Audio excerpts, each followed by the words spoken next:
వచ్చినటువంటి నా మాల సోదరులందరికీ జై భీమ్, జై భీమ్. మాల మృతవీరులకు జోహార్, మాల మృతవీరులకు జోహార్, మాల మృతవీరులకు. నిన్న మొన్నటి వరకు ప్రతి ఒక్కరు కూడా ఏవయ్యా ఈ మాల మహానాడు ఇన్ని సంఘాలు ఉన్నాయి ఏంటయ్యా అని విమర్శించి ఉన్నవాళ్ళే ప్రతి ఒక్కరు.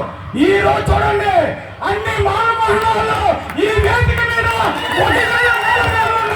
అది మాల మహానాడు సత్తా. మీరన్నారు కదా మానవ ఐక్యత లేదని 20 సంఘాలు ఐక్యంగా ఉద్యమించి అమరావతిలో చంద్రబాబు నాయుడు గుండెల్లో నిద్రపోవడానికి సిద్ధంగా ఉన్నా తెలియజేస్తా ఉన్నాం.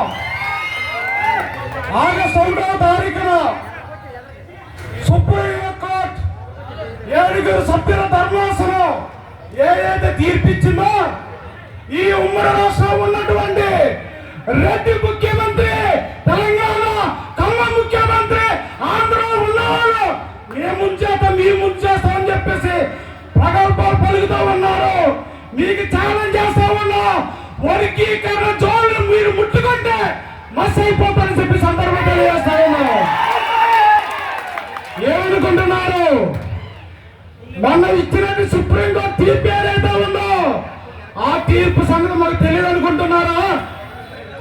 హైదరాబాద్ పెరేడ్ గ్రౌండ్ లో మందాకృష్ణ మాదిగని ఎంఆర్పిఎస్ సభ పెడితే ఈ దేశ ప్రధాని హాజరయ్యాడంటేనే మీరందరూ మాలల్ని అనగదొక్కాలి, మాలల్ని చదువు లేకుండా చేయాలని మీరు కంకణ కట్టుకుని ఇచ్చినటువంటి తీర్పే సుప్రీంకోర్టు తీర్పుని సందర్భం తెలియజేస్తా ఉన్నాం.